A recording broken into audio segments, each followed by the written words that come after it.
ఉంటాయి. మీకు పెన్షన్ వస్తుందా? ఉందయా మహానుభావుడు సెలవుతో మాకు బాగా వస్తుంది. అదే చంద్రబాబు ఉన్నప్పుడు తిరిగి సత్యం. ఈ రోజు ఏంటంటే చంద్రబాబు వచ్చిన పరిపాలనలో మాకు ఏది వచ్చింది అది ఆ పండుగలప్పుడు ఇస్తున్నారు మాకు. అంతకంటే మించి మాకు రాలా. ఈ రోజు ప్రతి ఒక్కటి కూడా మా ఇంటికి చేరుతుంది. ఆ మహానుభావుడు కంటే ఇంకెవరు కావాలా మాకు? ఆయనే కావాలి మాకు. ఇప్పుడు వాలంటీర్లు రావట్లేదు కదా? ఆ వాలంటీర్ కూడా కాజేసాడే మహానుభావుడు దే కానీ ఆయన వచ్చి ఇళ్ళకి వచ్చి ఇల్లు తలుపు తొట్టిస్తున్నారు మాకు డబ్బులు. ఈ రోజు ఏమంటే బ్యాంకులు కట్ట ఏడపోయి తెచ్చింది మేము బ్యాంకులకి.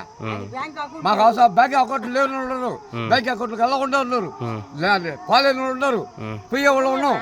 ఇంకంతకంటే చేసేది ఉందా? దేనికా మాకు ఈ చంద్రబాబా ఏం చేశాడు చెప్పు? ఆ రోజు ఏం చేశాడు? అది పండుగ ఏమంతో ఏదో ఇస్తా ఉన్నాడు. అంతేగాని ఇన్ని పథకాలు పెట్టాడా? ఈ ముఖ్యమంత్రి చేసినంత పథకాలు ఏ ముఖ్యమంత్రి చేయలే.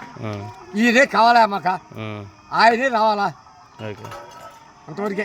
మీరు దేనికి ఓటేస్తారు అయితే? వేసేది ఆయనకే. నాకు పింఛన్ వచ్చేది కూడా ఆయన కానీ నాకు పింఛన్ వచ్చింది. అంతకంటే పింఛన్ రాలా నాకు. తిరిగి వచ్చాను నేను. నాకు డబ్బులు దింకొని కూడా వేరే నాయకులు ఒక్కడు కూడా పింఛన్ రాయలా నాకు. నేను డబ్బులే ఇలా నాకు పింఛన్ రాశాడు. నేను తింటున్నా ఆనందంగా ఉండా చాలు. ఆ మహానుభావుడు రావాలి నాకు.